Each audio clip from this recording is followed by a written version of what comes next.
ఓం సాయిరామ్. సమర్థ సద్గురు సాయినాథ్ మహారాజ్కి జై. సాయి భక్తులందరికీ నమస్కారం అండి. మన బాబాగారి దయ వల్ల మనందరం బాగుండాలి, సంతోషంగా ఉండాలి అని చెప్పి మనస్ఫూర్తిగా కోరుకుంటూ ఈరోజు వీడియో స్టార్ట్ చేస్తున్నాను ఫ్రెండ్స్. ఇక ఈరోజు వీడియోలో మనం చూడబోయేది ఏంటి అంటే, బిడ్డ నిజమేనమ్మా, భయపడకు. నీ సాయి ఏం చెప్తున్నాడో ఒక్క నిమిషం నెమ్మదిగా ధైర్యంగా గుండెల నిండా ధైర్యాన్ని నింపుకొని మరీ విను.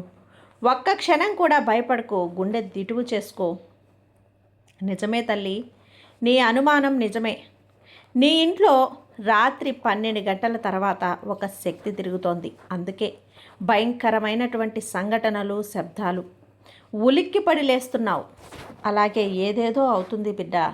నీకు నిద్రలో, అది కూడా రాత్రి 12 గంటల తర్వాత ఎందుకు ఇలా అవుతోంది బాబా అంటే, ఖచ్చితంగా నువ్వు ఈ సందేశాన్ని వింటే తెలుస్తుంది బిడ్డ అని చెప్పి బాబాగారు అయితే మన కోసం ఒక మంచి సందేశాన్ని తీసుకొచ్చేసారండి. ఆ సందేశం ఏంటి, ఆ సందేశం రూపంలో బాబాగారు మనతో ఏం చెప్పబోతున్నారు విని తెలుసుకునే ముందుగా మన ఛానల్ని ఫస్ట్ టైం చూస్తూ ఉన్నట్లయితే ప్లీజ్ సబ్స్క్రైబ్ చేసుకోండి ఫ్రెండ్స్. వీడియో నచ్చితే కనుక లైక్ చేసి సపోర్ట్ చేయండి. ఇక వీడియోలోకి వెళ్ళబోయే ముందుగా ఒక్కసారి ఎక్కడెక్కడో మీరు జ్యోతిష్యం చెప్పించుకొని తృప్తి చెందకుండా, మనశ్శాంతి అనేది లేకుండా, మీ సమస్య అనేది ప్రాబ్లంకి ఆ సొల్యూషన్ అనేది దొరక్క మీరు అసంతృప్తిగా బాధపడుతూ ఉన్నట్లయితే ఒక్కసారి మనకు బాగా తెలిసినటువంటి గురువుగారు శ్రీ షిరిడి సాయిబాబా ఆశీస్సులతో జ్యోతిష్యం చెప్తున్నారు గురూజీ సుబ్రహ్మణ్యం రాజు గారు. Contact number 9908224144. ఈ గురువుగారు నెంబర్ 1 వశీకరణ స్పెషలిస్ట్. మీ యొక్క ప్రతి సమస్యకి కూడా పరిష్కారం అనేది చూపిస్తారు. అన్ని విషయాలను కూడా ఫోన్లో స్వయంగా గురువుగారే మాట్లాడతారు. ప్రేమ, పెళ్లి, భార్యాభర్తల మధ్య సమస్యలు, స్త్రీ మరియు పురుషుల వశీకరణం చేయబడును.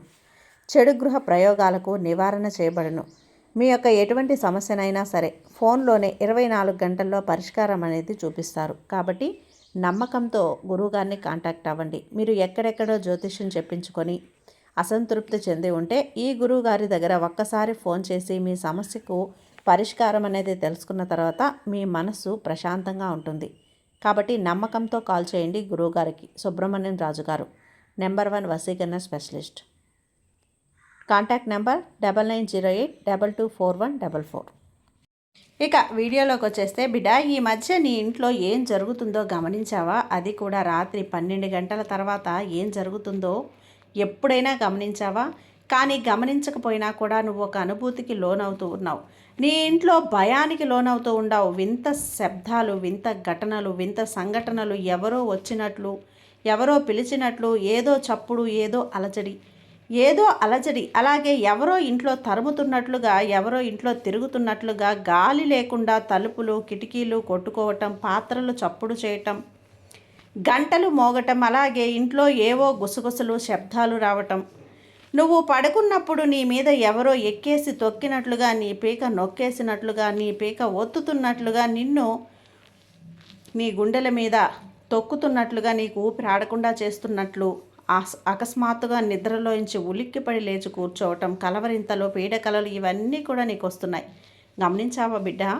ఎందుకు ఈ కారణం ఏంటి అంటే, ఈ శక్తి నీ ఇంట్లో తిరుగుతోంది, నీ ఇంట్లో ఉంది. కానీ ఆ శక్తి ఏంటో ఇప్పుడు నువ్వు తెలుసుకోవాలి. ఆ శక్తి ఎలాంటి శక్తి, మంచి శక్తా, చెడు శక్తా, నీ ఇంటికి వస్తుంది, ఎందుకు నీ మీద గురిపెట్టింది, నీ వెంట ఎందుకు తిరుగుతోంది, నీ ఇంట్లో ఎందుకు తిరుగుతోంది, నీ చుట్టూ ఎందుకు తిరుగుతోంది, ఏం చెప్పాలనుకుంటుంది, ఏం కోరుకుంటుంది, ఏం ఆశిస్తుంది, ప్రతి ఒక్కటి కూడా నువ్వు తెలుసుకుని తీరాల్సిందే. ఏమాత్రం కూడా అజాగ్రత్త వద్దు, ఏమాత్రం కూడా నిర్లక్ష్యం వద్దు, జాగ్రత్త.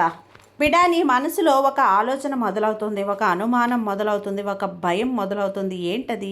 నా ఇంట్లో నాకు తెలియకుండా ఏదో జరుగుతోంది, ఏదో ఉంది, ఏదో ఒక శక్తి ఉంది, నా వెంటే తిరుగుతుంది, నా చుట్టూ తిరుగుతుంది, ఏవేవో చప్పుళ్ళు, ఏవేవో అలజడి, ఏదో ఒక అనుభూతి వింత వింతగా కొత్త కొత్తగా ఉంది, ఏంటో తెలియట్లేదు అని చెప్పి నీ మనసులో ఒక అనుమానం రేకెత్తింది కదా తల్లి. నిజమే, నీ మనసులో ఉన్నటువంటి నీ ఆలోచనలో రేకెత్తిన అనుమానము నిజమేనమ్మా. నీ ఇంట్లో ఈ శక్తి ఉంది, ఖచ్చితంగా నువ్వు తెలుసుకోవాలి. దానికి కొన్ని సంకేతాలు కూడా ఉంటాయమ్మా.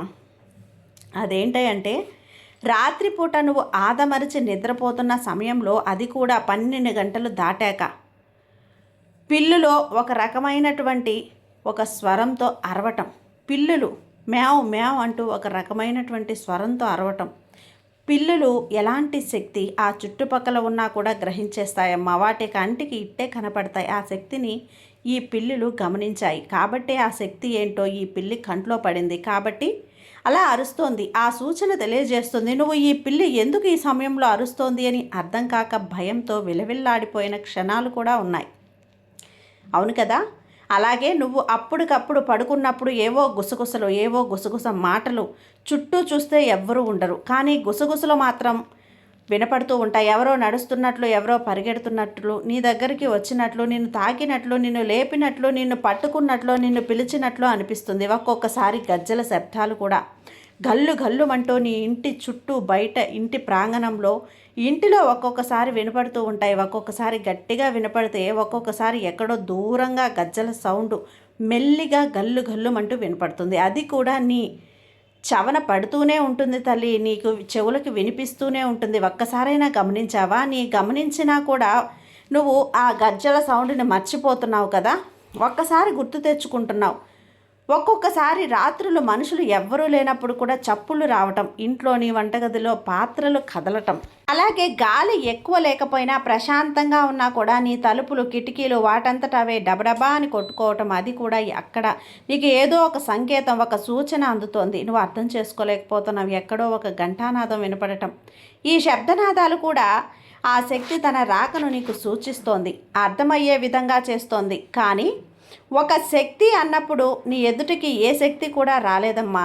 ఇలాంటి ఒక సంకేతాల ద్వారా, సంఘటనల ద్వారా, ఒక చేష్టల ద్వారా, ఒక సూచనల ద్వారా తెలియజేస్తుంది. అలాగే నువ్వు దీపం వెలిగించినప్పుడు, పూజ చేసినప్పుడు ఆ దీపపు కాంతి ఏదైతే ఉందో అది బంగారు రంగులో కాకుండా ఎర్రటి ఎరుపు రంగులో వెలగటం, నీలి రంగులో వెలగటం, ఇలా కూడా ఏంటి అంటే ఆ శక్తి అక్కడ ఎక్కువగా ఉంది అని అర్థం. ఇంకొకటి మరీ ముఖ్యంగా, నువ్వు పడుకున్నప్పుడు నీ మీద ఎవరో ఎక్కి కూర్చున్నట్లో, నీ గొంతు పట్టుకుని ఎవరో నొక్కేస్తున్నట్లో, అది కూడా మేస్తున్నట్లో, ఊపిరాడకుండా చేస్తున్నట్లో, నువ్వు గిలగిలా కొట్టుకుంటున్న భావన నీకు కలిగింది. ఒక్కసారి గుర్తు తెచ్చుకో బిడ్డ. అది ఇప్పుడు కావచ్చు, 2-3 రోజుల ముందు కావచ్చు, వారం రోజుల క్రితం కావచ్చు, ఒక నెల 2 నెలల క్రితం కావచ్చు, ఒక సంవత్సరం ఒక సందర్భంలో నీకు ఇలా జరిగి ఉండొచ్చు. కానీ గుర్తు చేసుకో, కళ్ళు మూసుకొని గుర్తు చేసుకో. ఏదో స్పర్శ నిన్ను తాకటం, ఏదో ఒక గాలి నిన్ను తాకటం, ఎవరో పక్కన ఉన్నట్లు నీతో మాట్లాడలేని పరిస్థితుల్లో ఎలా 1 కాదు 2 కాదు బిడ్డ, చాలా చాలా సూచనలు నీకు కనిపిస్తూనే ఉన్నాయి. ఒక కమ్మటి వాసన, ఒక సువాసన భరితమైనటువంటి ఒక వాసన నువ్వు ఇది వరకు కూడా ఎప్పుడూ కూడా అనుభవించి ఉండవు. అలాంటి ఒక మాధుర్యమైనటువంటి వాసన నీ యొక్క ముక్కు పుటాలను అదిరిపోయేలా చేస్తుంది, నీ మనసుని మైమరిపిస్తుంది, నీ ఆలోచనలు కూడా మొద్దుబారేలా చేస్తుంది. అలాంటి పరిణామం ఇంతవరకు కూడా అనుభవించానే కానీ పరిమళం నిన్ను చుట్టుకొని నిన్ను ఉక్కిరి బిక్కిరి చేసేస్తుంది. రాత్రి సమయంలో గుర్తించావా? గమనించావా? అది ఏదో కలలో ఇలా జరుగుతుంది అన్న భ్రమలో ఉన్న సందర్భాలు కూడా ఎన్నో ఉన్నాయి బిడ్డ. ఎందుకంటే ఆ శక్తి నీ ఇంట్లోకి వచ్చినప్పుడు, నీ ఇంట్లో తిరిగినప్పుడు నీకు ఒకలాంటి మైకం కమ్ముతుంది. ఆ మైకంలో గుర్తించలేకపోతున్నావు. ఇవన్నీ కూడా కలలో జరుగుతున్నాయా అన్న భావన నీకు కలుగుతుంది, ఆలోచన నీకు ఉండిపోతుంది. తెల్లవారిక కొద్దిగా మెలకువ ఉన్నా, ఛాయగా మెలకువ ఉన్నా కూడా ఇది గుర్తు కూడా నువ్వు అనుకుంటూ ఉన్నావు. ఇది నాకు రాత్రి ఒక కల వచ్చింది. ఆ కలలో ఎవరో నన్ను తరుముతున్నట్లు, ఎవరో నాతో మాట్లాడాలని చూస్తున్నట్లు, ఎవరో నా గొంతు మీద కూర్చొని పీక నొక్కబోయినట్లు అదిమి పెట్టి నన్ను ఊపిరాడనీయకుండా చేశారు. ఒక మంచి సువాసన అనేది, ఒక సువాసన భరితమైన వాసన వచ్చింది. ఇలా కలలో జరిగిందని నువ్వు భావిస్తున్నావు కదా, అందులోనే ఉండిపోయావు. నిజానికి ఇవన్నీ చేస్తున్నటువంటి, ఇవన్నీ అనుభవిస్తున్నటువంటి, నీ కంట పడుతున్నా, నీ చెవిన పడుతున్న ఆ క్షణంలో నువ్వు కొంచెం భయానికి లోనవుతున్నావు, కంగారు పడుతున్నావు.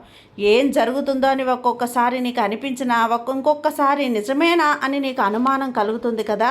ఒక్కొక్కసారి నీ గుండె జల్లుమంటుంది. నీ గుండె ఇలా జరుగుతోంది, ఏం జరుగుతోంది, ఏం శక్తి ఇది, అసలు నా చుట్టూనే ఎందుకు తిరుగుతోంది అన్న అనుమానాలు కూడా నీలో మొదలయ్యాయి. నిజమే బిడ్డ, నీ చుట్టూ ఒక శక్తి తిరుగుతోంది, నీ ఇంట్లో ఒక శక్తి తిరుగుతోంది. అది చెడు శక్తి అయితే 100% కూడా కాదు బిడ్డ. ఒక దైవశక్తి, ఒక శక్తి దేవత, ఒక శక్తి. ఆ శక్తి దేవత నీ గ్రామ దేవత అయి ఉండొచ్చు, లేదా ఒక శక్తి అయి ఉండొచ్చు. నీ ఊరిని కాపాడే ఊరి దేవత అయ్యుండొచ్చు నీ ఇలవేల్పు. ఎవరైనా అలాంటి శక్తి దేవతలు ఉంటే అలాంటి శక్తి దేవతలు కావచ్చు. అలాంటి ఒక శక్తి దేవత శక్తి నీ ఇంట్లోకి వస్తుంది, నీతో మాట్లాడాలని చూస్తుంది. ఎందుకంటే తను నీతో కలవాలని చూస్తుంది. నువ్వు పడుకున్నప్పుడు నీ మీద ఎక్కి నిన్ను అదిమినట్టు ఊపిరాడకుండా చేస్తూ ఉందంటే అమ్మ నీలో కలిసిపోవటానికి ట్రై చేస్తుంది, ప్రయత్నిస్తోంది. అలాంటి సందర్భంలోనే ఉక్కిరి బిక్కిరి అయిపోతున్నావు, ఊపిరాడకుండా అయిపోతున్నావు. నీ దీపపు కాంతి బంగారు రంగులో కాకుండా ఎప్పుడైనా ఎరుపు రంగులోకి నీలం రంగులోకి మారుతుంది అంటే అది ఎక్కడ? అమ్మ శక్తి అక్కడ ఉంది అని అర్థం తెలుసుకోవాలి. ఆ అమ్మ శక్తితోనే అలా వెలుగుతోందని అర్థం. ఈ పిల్లలు కూడా అమ్మ రాకను గుర్తించాలి. ఈ పిల్లులు ఈ పరిమళం దగ్గర నుంచి వచ్చే పరిమళం దాకా అమ్మ నీతో ఏదో మాట్లాడాలని ప్రయత్నిస్తుంది, ఏదో చెప్పాలని ప్రయత్నిస్తుంది. అంటే నీకు మంచి చేయాలని చూస్తుంది. అమ్మ రాకను నువ్వు గుర్తించలేకపోతున్నావు బిడ్డ.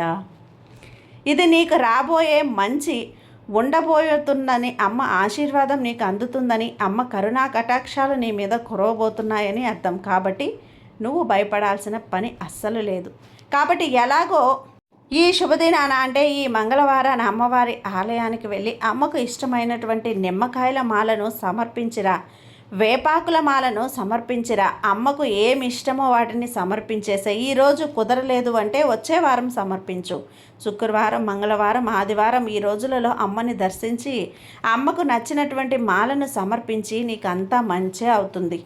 తప్పకుండా ఆ ఆదిశక్తి నిన్ను చల్లగా కాపాడుతుంది బిడ్డ. నిన్ను నీ కుటుంబాన్ని ఎప్పుడూ కూడా ఎల్లవేళలా కూడా సంరక్షిస్తూ ఉంటుంది. అమ్మ గ్రామదేవతగా ఉండి గ్రామాన్ని ఎలా సంరక్షిస్తుందో నీ ఇంటిని మరీ ప్రత్యేకంగా చూసుకుంటుంది. నీ ఇంటికి వస్తుంది ప్రతిరోజు కూడా. నువ్వు భయపడాల్సిన పని లేదు. ఒక్కసారి పడుకున్నప్పుడు అమ్మవారిని మనసులో మనస్తృప్తిగా తలుచుకో, ధ్యానించుకొని పడుకో. ఇక ఆ తర్వాత ఎలాగో నీ ఇష్ట దైవమైన నీ తండ్రి అయినటువంటి నీ సాయి ఉన్నాడు. నీ సాయి కరుణా కటాక్షాలు నీ మీద ఎప్పుడూ ఉండనే ఉన్నాయి బిడ్డ.